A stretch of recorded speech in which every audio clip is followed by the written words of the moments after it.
चलिए अब हम लोग थोड़ा रिपीट करेंगे कल का, जो हम लोग कल हिस्सा कर रहे थे। वो है बेसिकली इंटेंसिटी डिस्ट्रीब्यूशन, यानी कि हम समझना चाहते हैं कि किस तरह से इंटरफेरेंस और डायफ्रैक्शन पैटर्न में हमारे इंटेंसिटी में फर्क होता है, राइट। तो पहले हम लोग बात करेंगे इंटरफेरेंस का।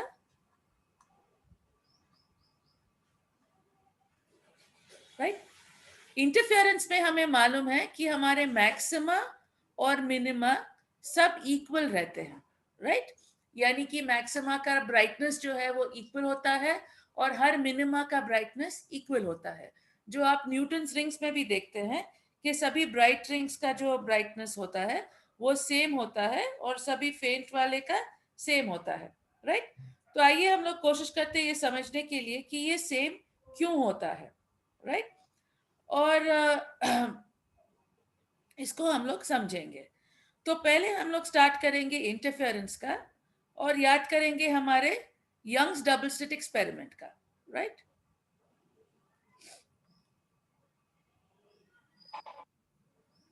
यंग्स डबल स्लिट एक्सपेरिमेंट में क्या था, हमारे पास दो स्लिट्स थे, S1 और S2। ये है मेरा सोर्स ऑफ लाइट और ये है मेरा स्क्रीन और ये है मेरा पॉइंट P जिसपे हम लोग चेक कर रहे हैं कि ब्राइट आ रहा है कि डार्क आ रहा है, राइट। तो यंग्स डबल स्लिट में अब हम लोग देखेंगे कि ये इंटरफेरेंस पैटर्न किस तरह से आता है। अब लेट अस से कि S1 में से इलेक्ट्रिक फील्ड E1 आ रहा है और S2 में से इलेक्ट्रिक फील्ड E2 आ रहा है। तो E1 जो है हम लोग लिख सकते हैं is equal to some E0 into sine omega t, right. E2 जो है ये है हमारा E0 into sine omega T plus 5। अब नोटिस कीजिए इसमें इंपॉर्टेंट चीज, एक तो मैंने क्या किया है कि ये दोनों रेस का एम्पलीट्यूड सेम रखा है, राइट। तो हम लोग अज्यूम कर रहे हैं कि हमारे जो स्लिट्स है, स्लिट का साइज जो है वो सेम है, ओके। स्लिट का साइज सेम है, राइट। और इसीलिए हम लोग ने E0 यानी कि ये जो एम्पलीट्यूड है इसका वैल्यू सेम रखा है। नेक्स्ट चीज अगर आपको याद है, इंटरफेरेंस कंडीशन। इंटरफेरेंस कंडीशन क्या था कि हमारा लाइट जो है मोनोक्रोमैटिक होना चाहिए, यानी कि सेम वेवलेंथ या सेम फ्रीक्वेंसी का होना चाहिए, और इसलिए ये ओमेगा है और ये भी ओमेगा है, राइट। फर्क हमें किस में है, फर्क हमें सिर्फ ये फैक्टर में है जो है फेज, राइट। यानी कि E1 और A2 जो है बिल्कुल सेम किस्म के वेव्स है, सिर्फ दोनों में कुछ फेज डिफरेंस है। फेज डिफरेंस कितना, फाई है, और ये फेज डिफरेंस जो है ये कांस्टेंट है, ओके। तो ये है हमारे टू रेस। अब अगर हमें P में चेक करना है कि इलेक्ट्रिक फील्ड क्या हो जाएगा, ये ऑब्वियसली है हमारा algebraic sum of E1 and E2, right. ये है हमारा प्रिंसिपल ऑफ सुपरपोजिशन कि हमें अगर दो वेव्स है तो हमें अगर इनका रिजल्टेंट देखना है तो इनका रिजल्टेंट जो होता है वो है दोनों वेव्स का सुपरपोजिशन। यानी कि मैं E1 और E2 को ऐड कर सकती हूँ, E0 sign omega T plus E0 sign omega T plus 5, right. अब आप लोग सभी को मालूम है कि अगर मेरे को sine A plus sine B का फॉर्मूला निकालना है, ये है 2 sine A plus B by 2 into cosine of A minus B by 2, right. यही फॉर्मूला को हम लोग यहाँ अप्लाई करेंगे तो हमें मिलेगा कि E is therefore equal to E0 को मैं कॉमन निकाल सकती हूँ क्योंकि ये दोनों में देखिए, ये दोनों में हमारे पास E0 का फैक्टर है, तो ये E0 को मैं कॉमन में निकाल दे रही हूँ और यहाँ बचता है क्या मेरे पास 2 टाइम्स साइन, ये है मेरा A, ये है मेरा B, सो ये क्या हो जाएगा 2 ओमेगा टी प्लस 5 बाई 2, यानी कि omega T plus 5 by 2, correct. ये है मेरा A प्लस बी बाई 2। ये टर्म जो है ये है मेरा कोसाइन ऑफ द डिफरेंस, यानी कि दिस प्लस दिस का डिफरेंस क्या है, ये है 5, राइट। तो ओमेगा टी माइनस 5, तो चाहे तो आप लिख सकते हैं माइनस 5 बाई 2, राइट। ये सही है ना, सबको समझ में आया? हेलो, आप लोग सबको समझ में आ रहा है ना? हाँ बोलते जाइए, हाँ बोलिए। हाँ हाँ, वेरी गुड। अब हमें क्या है, इंटेंसिटी निकालना है। इंटेंसिटी क्या है, प्रोपोर्शनल टू ई स्क्वायर्ड है, राइट? यानी कि हमें इसका स्क्वायर लेना पड़ता है, और इसीलिए इसको लिख सकते हैं इस proportional to E naught square. ये तो एक कांस्टेंट है, राइट? तो इसको हम लोग लिख सकते हैं ई नॉट स्क्वायर, आप चाहे तो टू स्क्वायर सेम है, राइट? और यहाँ पे क्या बचता है मेरे पास, sine omega T plus 5/2 into cosine of 5/2, right? अब ये जो 5/2 जो है, ये एक बहुत छोटा फैक्टर रहेगा, और ये जो है ये हमारा, इसको हम लोग एक नाम देंगे। एक मिनट है, ये मैं इसको थोड़ा इरेज करती हूँ, राइट? तो इसको हम लोग नाम देंगे, ये है हमारा, ये हिस्से को, ये पहले हिस्से को, राइट? और ये हमारा सेकेंड हिस्सा है, राइट? तो ये वाला जो हिस्सा है, ये देखिए आपका 4 into E square into sine square, ये साइन स्क्वायर आना है यहाँ पे, sine square omega T plus 5/2, ये सब यहाँ आ जाएगा, राइट? और इसको हम लोग नाम देते हैं कुछ ई थीटा, राइट? ये है मेरा कॉस स्क्वायर 5/2। तो हमें यहाँ ये जो है ये कांस्टेंट फैक्टर रहेगा, जो बिल्कुल ई के जैसा है। देखिए ये ई जो है, ये खुद एक ई नॉट साइन ओमेगा टी है, राइट? तो ये भी उसी किस्म का फैक्टर है, उसी का स्क्वायर है, राइट? तो आपका फैक्टर जो है, इंटेंसिटी का जो फैक्टर है, बेसिक आपको वेरिएशन किससे आ रहा है? आपको आ रहा है ये variation because of cosine of 5/2, cos square 5/2, right? अब हम लोग कॉस स्क्वायर फंक्शन को थोड़े पास से देखेंगे। कॉस स्क्वायर फंक्शन हमारा कैसा होता है? कॉस स्क्वायर फंक्शन को अगर मैं ड्रॉ करूंगी, तो आपको मालूम है कि कॉस ऑफ 0 इज 1, राइट? यानी कि ये जो है, ये आपको 1 आएगा, राइट? ये आपको कॉस थीटा में बता रही हूँ। मिनिमम वैल्यू जो है ये -1 है, cos of 0 is this, and hence ये इस तरह से आएगा, राइट? ये है आपका कोसाइन फंक्शन, करेक्ट? राइट, मालूम है, राइट आपको? तो cos of 0 is ये क्या कहते हैं, cos of 0 is 1, π/2 में ये 0 आ जाएगा, तो ये आपको π/2 है, ये आपको आ जा रहा है आपका पाई, फिर आपको आगे आएगा, राइट? ये है आपका cos थीटा। अब अगर मैं cos स्क्वायर थीटा, हमें इंटरेस्ट क्या चीज में है? cos square theta. अब हम लोग देखेंगे cos स्क्वायर थीटा किस तरह सा दिखता है। cos स्क्वायर थीटा को मैं अगर प्लॉट करूंगी, तो इफेक्टिवली क्या हो जाता है कि ये जो नेगेटिव वैल्यूज है ना, ये पूरे पॉजिटिव हो जाते हैं, राइट? क्योंकि आपका -1 स्क्वायर बिकम्स +1, राइट? लेकिन ये 1 से बढ़ता नहीं है, क्योंकि कोसाइन जो है ये लाई करता है सिर्फ बिटवीन -1 एंड +1, राइट? तो अब हम लोग कॉस स्क्वायर जब लेंगे, तो कॉस स्क्वायर में हमारा मैक्सिमा जो होगा वो +1 हो जाएगा, और मिनिमा जो है वो 0 हो जाएगा, राइट? और इसीलिए अब अगर मैं ये प्लॉट करूंगी कॉस स्क्वायर, तो ये मेरा 1 है, राइट? ये है मेरा ये, लेकिन ये जो, सॉरी, ये जो हिस्सा है यहाँ पे देखिए ये 0 है, राइट? इसके बाद तो ये हिस्सा ऐसे आएगा, ये हिस्सा जो नेगेटिव है ये वाला उल्टा ऊपर आ जाएगा, क्योंकि ये -1 +1 हो जाएगा, और फिर ऐसे आएगा, राइट? तो ये है मेरा कॉस स्क्वायर फंक्शन। तो ये थोड़ा मैं गलत करी हूँ ड्रॉ, इसको फिर से करती हूँ। तो इसका आप देख सकते हैं कि ये जो मैक्सिमम वैल्यू है ये सभी का सेम है, राइट? मैक्सिमम वैल्यू आपका +1 है फॉर कॉस स्क्वायर, और मिनिमम वैल्यू आपका 0 है, राइट? और इसीलिए इंटरफेरेंस पैटर्न में आप देख सकते हैं ये हो जाता है proportional to cos square 5/2, right? और इसीलिए आप देख सकते हैं इसमें क्लियरली कि आपके सभी मैक्सिमा का वैल्यू जो है बिल्कुल सेम है, +1 है, और सभी मिनिमा का वैल्यू 0 है, राइट? जो यहाँ पे है। तो इसीलिए हमारा जो इंटरफेरेंस पैटर्न, याद है मैंने आपको कई बार कहा कि इंटरफेरेंस पैटर्न का सिग्नेचर या उसकी निशानी ये है कि सभी मैक्सिमा वैल्यू सेम है, सभी मिनिमा वैल्यू सेम है, सभी फ्रिंजेस के विड्थ्स भी सेम है। तो ये जो विड्थ है ये भी सेम रहेगा, ये हाइट सेम रहेगा, ये डेप्थ भी सेम रहेगा। ठीक है, तो आई होप आपको अब समझ में आया कि इंटरफेरेंस में सभी मैक्सिमा क्यों सेम ब्राइटनेस के होते हैं, क्योंकि ये एक कॉस स्क्वायर्ड फैक्टर से आ रहा है। राइट, समझ में आया आपको? Hello, yes ma'am. Very good. अब हम लोग गौर करेंगे डाइफ्रैक्शन में।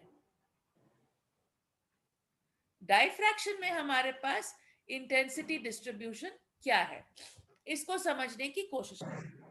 अब मैं डाइफ्रैक्शन में क्या है, आपके पास एक स्लिट है, राइट, ये मेरा स्क्रीन है। अब अगर मेरे स्लिट को मैं कई हिस्सों में बांटूंगी, लेट मी से ये मैं स्लिट को m हिस्सों में बांट रही हूं, राइट, और टोटल स्लिट का साइज जो है, ये टोटल स्लिट का साइज जो है ये मेरा a है, राइट, लेकिन मैंने a को छोटे छोटे हिस्सों में बांटा है, m नंबर ऑफ हिस्सों में बांटा है, राइट। अब हम लोग देखेंगे कि इसके वजह से क्या हो रहा है। इसके वजह से ये हो रहा है कि ये जो सपोजिंग ये मेरा पॉइंट P है, इसको मैं कौन से रंग से करूं, लाल ही कर देती हूँ, ठीक है, ये मेरा पॉइंट P है। ये मेरा रे जो यहां से आ रहा है, ये मेरा रे यहां से आ रहा है, ये यहां से आ रहा है, ये यहां से आ रहा है, राइट, अलग अलग हिस्सों से आ रहा है, राइट। अब हमें मालूम है कि देखिए अगर हम लोग फेस और लेंथ का करेंगे, तो अगर हमारे पास फेस डिफरेंस 2 पाई है, वो कॉरेस्पॉन्ड करता है length difference of lambda, right.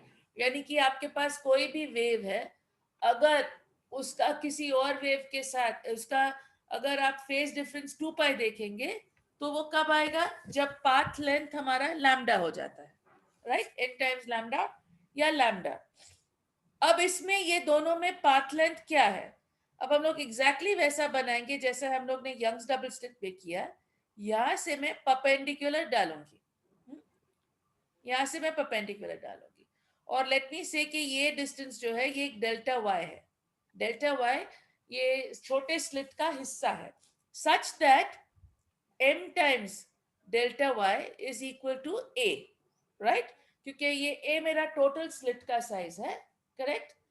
इसको मैंने m हिस्सों में बांटा है, राइट, और इसीलिए और एक एक हिस्से का साइज जो है इक्वल है, वो डेल्टा y है, राइट, और इसीलिए m times delta y is equal to a। a क्या है, a आपका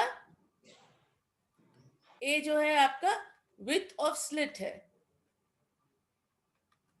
m क्या है, number of divisions of slit, and delta y क्या है, साइज ऑफ वन डिविजन। ठीक है, ये समझ में आया ना आप लोगों को? Yes ma'am. अब बिल्कुल जैसा हम लोग ने इसमें किया था यंग्स डबल स्लिट में, ये और ये सपोजिंग ये रे और ये रे है, ये दोनों में पार्ट डिफरेंस क्या है, delta Y sine theta, right, याद है, उसमें हम लोग डी साइन थीटा लिए थे, राइट, क्योंकि वो दो अलग स्लिट्स थे, वो डी साइन थीटा, इसमें आएगा डेल्टा वाई साइन थीटा, सो ये डेल्टा वाई साइन थीटा है। तो अब हम लोग देखेंगे कि दोनों के बीच में फेज डिफरेंस क्या आएगा, ये पहले और दूसरे हिस्से में फेज डिफरेंस क्या आएगा, फेज डिफरेंस क्या हो जाएगा आपका, delta phi will therefore equal to delta y sin theta into 2 pi by lambda, correct? ये क्लियर है सबको, ये समझ में आया सबको? हाँ, 2 pi phase difference is equal to lambda, and therefore delta y sin theta length difference, part difference is what phase, क्या phase difference रहेगा ये दो हिस्सों में, तो ये हो जाएगा मेरा delta phi is equal to delta Y sine theta into 2 pi by lambda. अगर मैं इसको m हिस्सों में करूंगी, तो आपका ये m से मल्टीप्लाई करेंगे, राइट, तो आपको क्या आ जाएगा, अगर मैं ये डेल्टा y को मल्टीप्लाई करूंगी, तो आपका टोटल फेज डिफरेंस जो है phi will be equal to n times m times this, which is nothing but a, यानी कि a sin थीटा इंटू 2π/λ। ये फाई क्या है? ये है फेज डिफरेंस बिटवीन ये हिस्सा और ये हिस्सा, राइट? ऊपर और नीचे के बीच का फेज डिफरेंस इतना हो जाएगा आपको, a sin theta by 2π into lambda. तो ये मैं यहां लिख लूंगी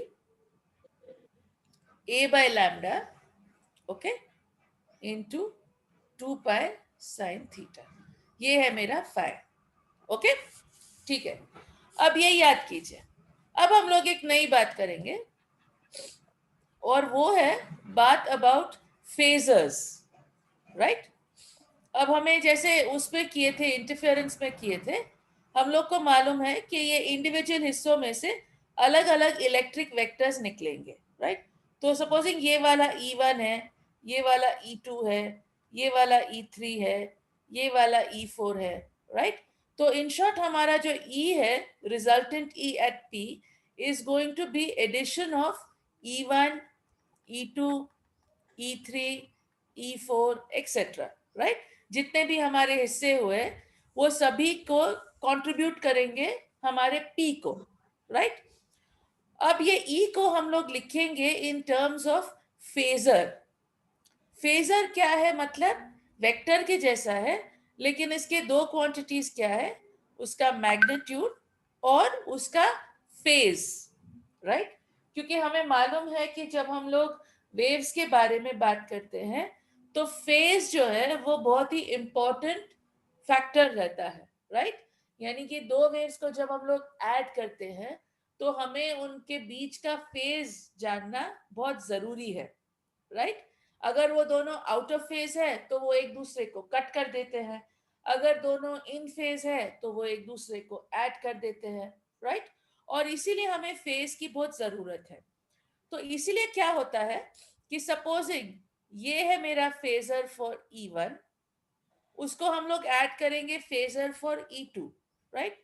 तो E2 को ऐड करेंगे, ये इसमें थोड़ा फेज डिफरेंस है इसीलिए E2 होता है। ये है मेरा E3, राइट? ये है मेरा E4, राइट? तो इस तरह से अलग फेजर्स ऐड करते हैं ये पॉइंट P के लिए, राइट? तो अगर मेरे को पॉइंट P में पता करना है कि रिजल्टेंट E वेक्टर क्या है, मुझे ऐड करने पड़ेंगे ये सभी फेजर्स को, right? E1, E2, E3, E4, E5। Supposing ये सभी, right? Supposing E1, E2, E3, E4, E5 ये सभी सपोजिंग एक ही डायरेक्शन में है, राइट? तो ये डायरेक्टली ऐड हो जाएगा और मुझे मेरा E मैक्स मिल जाएगा, यानी कि मैक्सिमम वैल्यू जो है जिसमें ये E मैक्स ऐड होके ये सभी का मैक्सिमा आएगा। हो सकता है कि ये E1, E2 ऐसे ऐड हो, ये है E1, ये है E2, ये है E3, ये है E4 और ये है E5। सपोजिंग फेजर्स इस तरह से ऐड हुए E1, E2, E3, E4, E5, तो मेरा रिजल्टेंट जो है will therefore equal to 0, right? यानी कि मेरा ई मिन जो है वो मेरा 0 हो जाएगा, राइट? मैं थोड़ा रिपीट करती हूँ। हम लोग ले रहे हैं ये बड़े स्लिट को और देख रहे हैं कि पॉइंट P पे क्या ब्राइटनेस आएगा या क्या इंटेंसिटी आएगा। तो पहले हम लोग देख रहे हैं कि पॉइंट P पे इलेक्ट्रिक वेक्टर क्या रहेगा, राइट? और मैंने कहा इलेक्ट्रिक वेक्टर क्या है? ये है कॉन्ट्रीब्यूशंस फॉर्म, ये स्लिट के जो अलग अलग हिस्से हो रहे हैं हमारे E1, E2, E3, E4, E5, ये सभी कॉन्ट्रीब्यूशंस को हमें ऐड करना पड़ेगा, राइट? लेकिन यहाँ जो एडिशन हो रहा है ये वेक्टर एडिशन नहीं है, इसका उल्टा हम लोग नाम देते हैं फेजर एडिशन। फेजर एडिशन में क्या है कि हम लोग वेक्टर के जैसे इसको रिप्रेजेंट करते हैं, लेकिन इसमें इसका मैग्नीट्यूड रहता है और इसका फेज रहता है। फेज क्यों रहता है? क्योंकि हमें मालूम है कि वेव्स में फेज जो है ये बहुत ही क्रूशियल होता है, राइट? दो वेक्टर्स को ऐड करने के लिए। तो अब पॉइंट P में हमारा ब्राइटनेस क्या हो जाएगा? ये सभी फेजर्स का एडिशन, यानी कि पॉइंट P में अगर इलेक्ट्रिक वेक्टर E है तो ये हो जाएगा E1, E2, E3, E4, ये सभी का एडिशन, राइट? अब अगर E1, E2, E3, E4, E5 सभी इन फेज है तो ये Emax बस ऐड होते जाएगा और ये आपको मैक्सिमम वैल्यू देगा। सपोजिंग ऐसा है कि आपका E1, E2, E3, E4, E5 ऐसा गोल करता है तो आपका जो रिजल्टेंट E जो है ये आपको 0 हो जाएगा, राइट? क्योंकि देखिए E1 और E5 के बीच में सेम पॉइंट है, यानी कि आपका रिजल्टेंट फेजर जो है 0 है, यानी कि आपको मिनिमा आएगा। और जनरल केस में क्या हो है, आपको E1, E2, E3, E4, E5 इस तरह से ऐड हो जाएंगे, राइट? तो ये है मेरा जनरल केस। तो इससे हम लोग समझ सकते हैं कि ये सामने के पॉइंट्स जो है इसमें डिपेंडिंग अपॉन फेजर एडिशन किस तरह से हुआ, हो सकता है कि आपको ब्राइट पॉइंट रहे या हो सकता है कि आपको फेंट पॉइंट रहे, राइट? तो अब अगर हम लोग देखेंगे कि इस तरह से सपोजिंग हमारा ये आ रहा है, मैं इसको ग्रीन कलर से करूंगी, राइट? तो ये है मेरा ये आपका ये जो है ये ई एम हो जाएगा, ई मैक्सिमम हो जाएगा, जो ये सभी का ऐसा एडिशन हो रहा है, राइट? और ये जो है ये है आपका फेज डिफरेंस 5, राइट? तो यहां से पॉइंट पी में ऐड कर रहे हैं आप सभी का कंट्रीब्यूशन, और आपका टोटल फेज डिफरेंस 5 है जो हमें ये मालूम है, is equal to A by lambda into 2 pi sine theta, right? अब इसको हम लोग नाम देंगे ई थीटा, राइट? या E5, यानी कि ये जब हमें 5 का फेज डिफरेंस रहता है तो ये E1, E2 सबका एडिशन क्या हो जाता है, ये E5, राइट? अब आई होप कि आप लोग सबको ये फॉर्मूला मालूम है, S is equal to R theta, right? यानी कि ये length of the arc is equal to ये रेडियस का जो साइज है, राइट, इनटू ये एंगल, राइट? तो अब हम लोग इसको अप्लाई करेंगे तो हमें क्या मिलेगा, हम लोग लिख सकते हैं कि अगर ये है आपका EM, so EM is equal to R, this is R into 5, correct? ये हमारा टोटल 5 है। अब अगर मैं यहाँ पे एक लाइन ड्रॉ करूंगी मिड पॉइंट को, such that this is 5/2, right? ये मेरा क्या है, E5, ये है E5/2, ये है मेरा E5/2। तो अब अगर ये ट्राइंगल में आप देखेंगे, राइट, तो आपको क्या आता है, आपको आता है sine of 5/2 is equal to opposite by hypotenuse. तो ऑपोजिट क्या है, E5/2 डिवाइडेड बाय हाइपोटेनस, ये क्या है, R, राइट? तो देयरफॉर यहां से मुझे मिल जाता है एक्सप्रेशन, यानी कि ये मैं लिख सकती हूँ कि मैं sine 5/2 is this which is equal to ये 2, ये है मेरा दिस थिंग, ठीक है? तो मेरा E5, राइट, ये मेरा E5 is therefore equal to twice of R sine 5/2। I hope ये आपको समझ में आया, ये डायरेक्टली यहां से आ रहा है, राइट? ये E5 डिवाइडेड बाय 2 है, राइट? एंड देयरफॉर साइन 5/2, देखिए ये ट्राइंगल में हम लोग ने लिया sine 5/2 is opposite by hypotenuse, that is E5/2 divided by R, and therefore E5 ये 2 ऊपर आ जाएगा इज इक्वल टू ये R भी ऊपर आ जाएगा, 2R sin 5/2। यहां से मुझे मिल जाता है expression for R is equal to EM/5। तो इसको मैं अगर यहाँ सब्स्टिट्यूट करूंगी तो मुझे आएगा ट्वाइस EM/5 इंटू साइन 5/2, ठीक है? आई होप ये आपको समझ में आया, हाँ बॉयज एंड गर्ल्स, ये आपको समझ में आया ये फॉर्मूला? हेलो, आप लोग है कि चले गए? मैम रिपीट कर दीजिए एक बार। ये डेरिवेशन समझना है आपको, ये लॉन्ग आंसर टाइप में आता है, तो ये समझने की कोशिश कीजिए, ओके? ये समझ में आया कि नहीं? देखिए 2 पार्ट कर चुके हैं हम रिपीट लोग, कीजिए मैम। कल भी करे थे, आज मैं रिपीट कर रही हूँ क्योंकि वो बोर्ड नहीं चल रहा था, तो आज मैं रिपीट कर रही हूँ प्रॉपरली, क्योंकि कल वो बिना बोर्ड के वो सही से समझ में नहीं आता, ठीक है? तो मैं यहाँ ये वाला फॉर्मूला यहाँ लिखती हूँ, E5 is therefore equal to EM into sign five by two, and ये 2 जो है मैं इसको नीचे लाती हूँ, ये है मेरा 5/2, राइट। ये 2 को मैं नीचे लाती हूँ, राइट। तो ये है मेरा E5 which is equal to EM into sine 5/2 divided by 5/2, right. ठीक है, समझ में आया ना सबको? अब इंटेंसिटी क्या है? प्रोपोर्शनल टू E5 स्क्वायर है, राइट। हमें इसको स्क्वायर करना पड़ेगा फॉर इंटेंसिटी, राइट। और इसीलिए हमें मिलता है it's proportional to sine 5/2 divided by 5/2 squared. Hello Mazhar साहब, आपको परमिशन है ना? म्यूट कीजिए ये लोगों को, मेरे को म्यूट करना पड़ेगा लोगों को, म्यूट ऑल, ओके।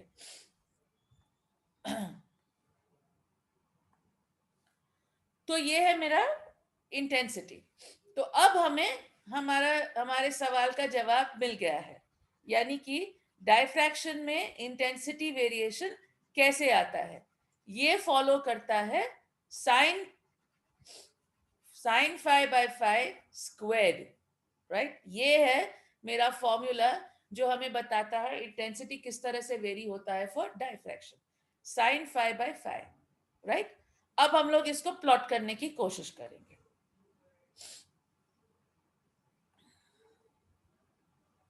देखिए यहाँ पे मेरे पास क्या है, मेरे पास है साइन थीटा बाय थीटा। आपको सभी को मालूम है limit x tends to 0 of sine x by x is equal to what? हाँ, limit x tends to 0 sine x by x is what? Hello, 1 है ना? मालूम है सबको? 1 मैम। ठीक है। हाँ, वेरी गुड। तो ये 0 पे ये 1 आता है इसका वैल्यू, राइट। इसके बाद हम लोग देखेंगे, देखो साइन थीटा कैसे जाता है वो मैं आपको बताती हूँ।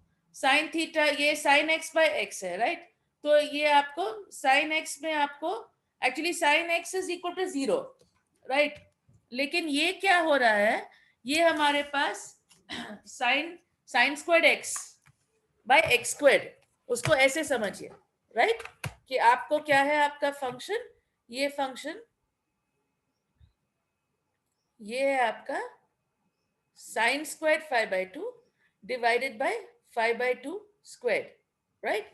तो साइन फंक्शन कैसे जाता है मैं आपको बताती हूं। ये आपको समझना है कि किस तरह से फंक्शंस डिफाइन होते हैं, राइट।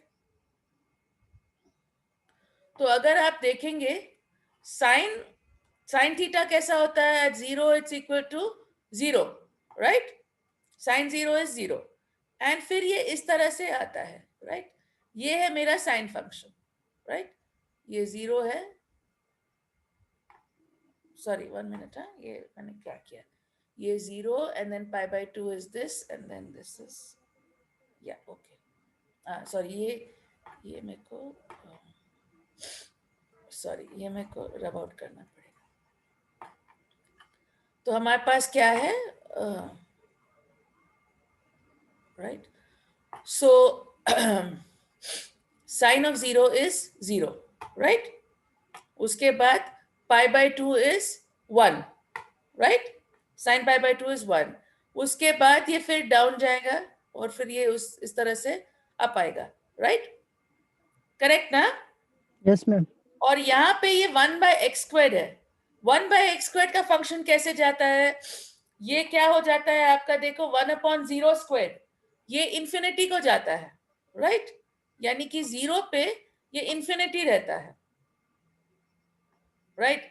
उसके बाद क्या हो जाता है, ये आपका साइन थीटा है, ये आपका 1/x² है। तो at 0 it is equal to infinity, और फिर ये ग्रेजुअली रिड्यूस होते जाता है। ये फंक्शन क्या है मेरा, 1/x², राइट।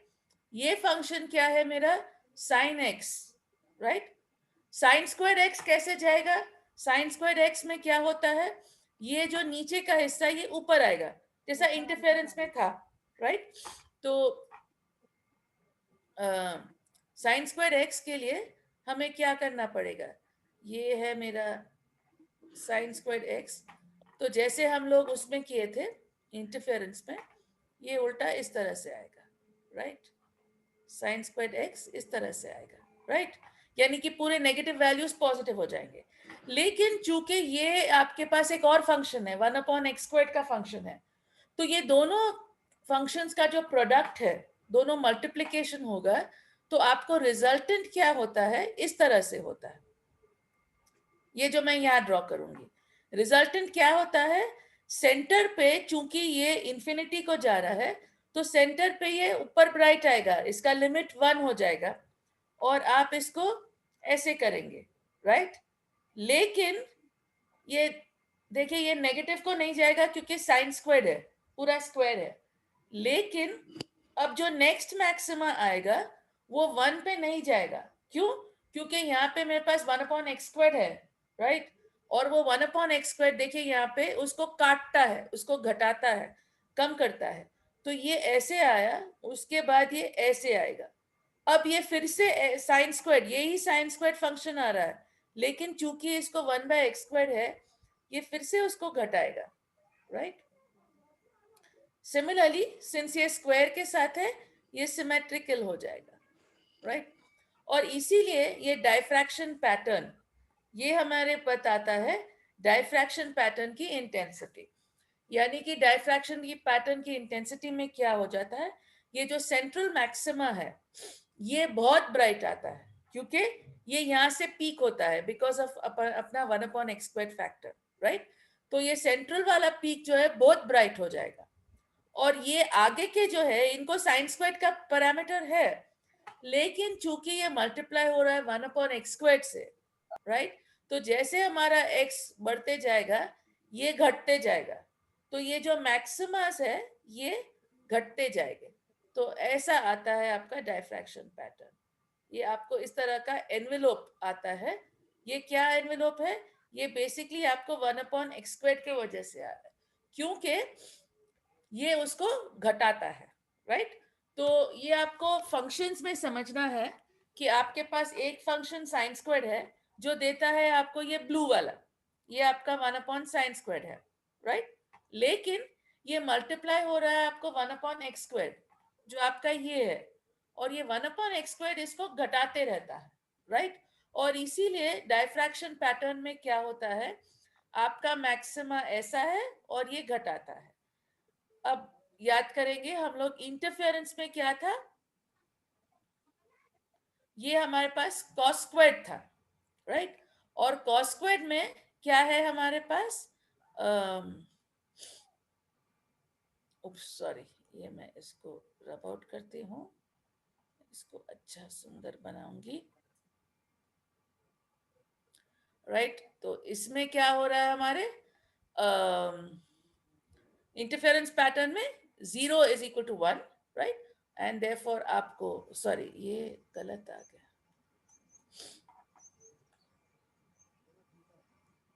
राइट, और इसीलिए आपको ऐसा आ रहा है, राइट। तो इंटरफेरेंस पैटर्न में ये सभी मैक्सिमा सेम है, क्योंकि हमारे पास cos स्क्वायर्ड फैक्टर है, राइट। और cos स्क्वायर्ड में आपका मैक्सिमम सिर्फ 1 हो सकता है, उससे बढ़ के नहीं हो सकता, राइट। और इसको कोई घटाने का फैक्टर भी नहीं है, इसीलिए ये कांस्टेंट हमेशा cos स्क्वायर्ड पे जाएगा। मैक्सिमा होगा 1 और मिनिमा होगा 0। डायफ्रैक्शन में चूंकि हमारे पास sin 5/2² है by 5/2, इसीलिए ये फर्क आता है कि हमारे को ये घटाने का फैक्टर आता है। तो आई होप ये आप दो सबको समझ में आया, राइट। जो मैं आपको कई दिन से बोल रही हूँ कि इंटरफेरेंस की निशानी है सेम ब्राइटनेस, क्योंकि उसमें cos स्क्वायर्ड का फैक्टर है। डायफ्रैक्शन की निशानी है कि आपको सेंट्रल मैक्सिमा आएगा और उसके बाद ब्राइटनेस घटते जाएगा, कम होते जाएगा, राइट। और बेसिकली वो आ रहा है ये फैक्टर के वजह से, sin 5/2/5/2², राइट, ये फैक्टर की वजह से ये घटता है, राइट। तो अब हम लोग ने मैथमेटिकली डिराइव किया कि इंटरफेरेंस और डायफ्रैक्शन पैटर्न्स में फर्क क्या है, ओके, क्या डिफरेंस है इन लोग के इंटेंसिटी डिस्ट्रीब्यूशंस में। यानी कि स्क्रीन में अब जब आप देखते हैं तो क्या फर्क आएगा आपको इंटेंसिटी डिस्ट्रीब्यूशन में, और ये हम लोग ने मैथमेटिकली डिराइव किया है, राइट। ये आपको लॉन्ग आंसर टाइप क्वेश्चन में आ सकता है। ये क्लियर है सबको? Hello hello. कल ज्यादा क्लियर नहीं था क्योंकि वो हम लोग क्या कहते हैं, ये बोर्ड नहीं चल रहा था तो मैं इसको समझा नहीं सकी। क्लियर है? आगे बढ़ू? हाँ बोलो। हाँ जी मैम। जी, जोर से बोलो ना। मेरी आवाज इतनी जोर की है तो आप लोग जोर से बात क्यों नहीं करते? हाँ, आपकी आवाज फाइनली सुनाई देनी चाहिए ना लोगों को। जोर से बात कीजिए। जोर से बात करना अच्छी आदत है जो मैं खुद करते रहती हूँ। ठीक है, तो ये क्लियर है ना सबको? हम्म। अच्छा, ओके मैम। तो अब हम लोग फिर से यंग्स डबल स्लिट को देखेंगे। यंग्स डबल स्लिट को अब हम लोग फिर से देखेंगे, ये सब जानते हुए, राइट।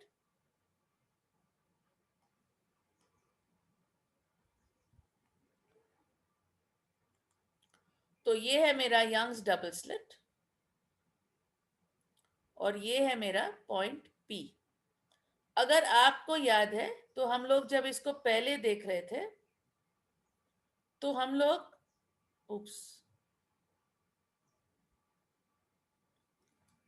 ठहरिए, मैं इसको अच्छा बनाऊंगी। तो आपको अगर याद है तो हम लोग कभी ये जो स्लिट्स थे, राइट, हम लोग समझ रहे थे कि हमारे जो स्लिट्स है वो बहुत ही छोटे हैं, राइट। यानी कि स्लिट के हिस्सों में कुछ इंटरफेरेंस डायफ्रैक्शन नहीं हो रहा, राइट। लेकिन अब हम लोग इसको अलग तरीके से देखेंगे। ये है मेरा एक स्लिट, ये है मेरा सेकंड स्लिट, राइट। ये है मेरा स्क्रीन, राइट। अब अगर हम लोग देखेंगे, हम लोग कह सकते हैं कि हमारे स्लिट का साइज ए है, राइट, और स्लिट्स के बीच का डिस्टेंस डी है, राइट। तो अब अगर मैं पॉइंट पी को यहां देखती हूं तो पॉइंट पी को क्या हो रहा है? एक तो आपको क्या हो रहा है, आपको ग्रीन डालेंगे, आपको हो रहा है इंटरफेरेंस। इंटरफेरेंस किसके किसके बीच में? यानी कि यहाँ पे जैसे डबल स्लिट में किए थे, ये वाले और ये वाले के बीच में आपको इंटरफेरेंस हो रहा है, राइट। इसके अलावा आपको क्या हो रहा है? इसके अलावा ये जो है इसका एक फाइनाइट विड्थ है, राइट। तो ये स्लिट के जो है, ये स्लिट जो है इसके अलग हिस्सों से आपको रेज निकल रहा है, राइट, करेक्ट। सिमिलरली ये वाले से भी आपको रेज निकल रहा है, राइट।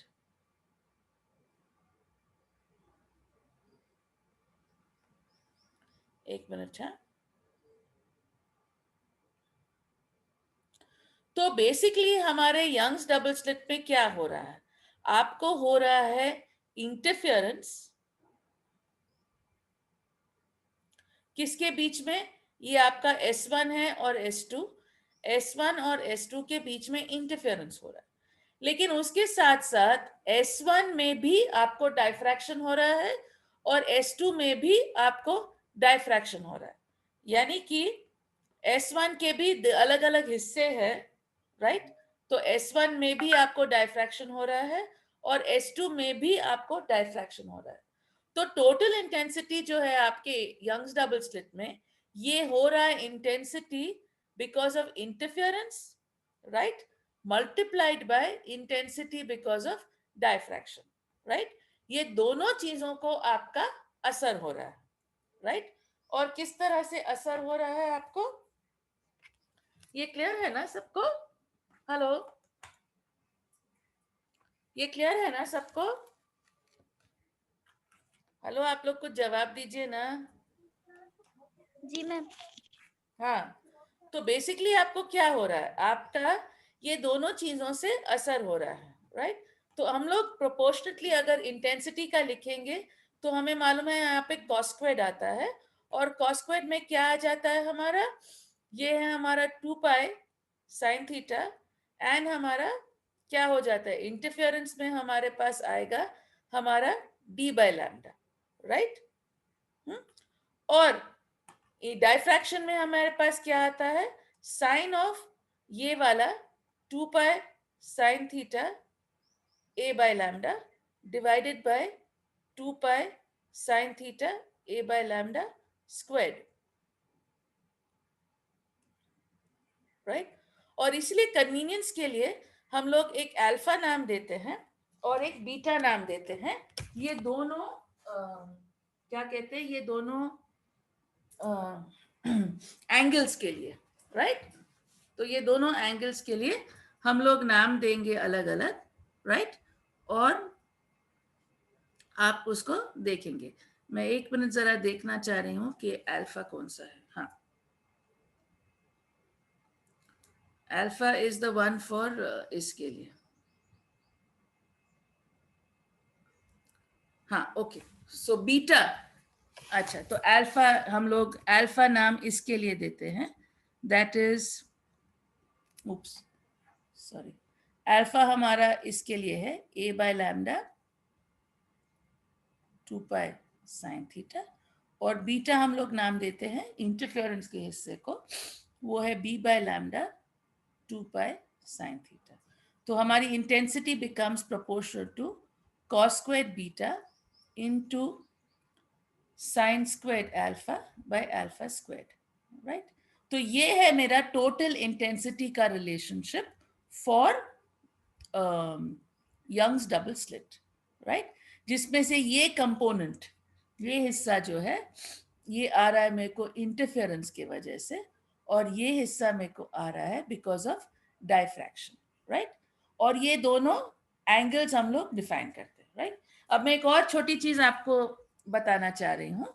देखिए, ये एंगल्स जब हम लोग डिफाइन कर रहे हैं, देखिए यहाँ पे 2 पाई साइन थीटा तो कॉन्स्टेंट्स है, तो फैक्टर्स क्या है, a बाय लैम्डा और b बाय लैम्डा, राइट?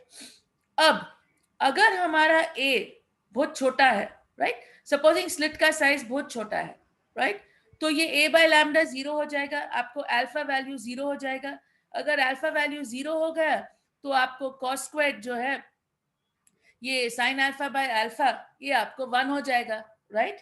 क्योंकि आपको मालूम है कि limit of sin alpha by alpha with alpha tending to 0 is equal to 1, right? ये आपको मालूम है।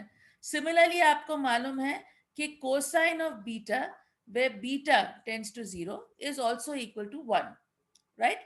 तो अब ये देखिए, ये फॉर्मूले को, अगर मेरा a वैल्यू बहुत छोटा है तो मेरा a बाय लैम्डा बहुत छोटा हो जाएगा, अल्फा जो है will tend to 0, and therefore sin alpha by alpha will be equal to 1.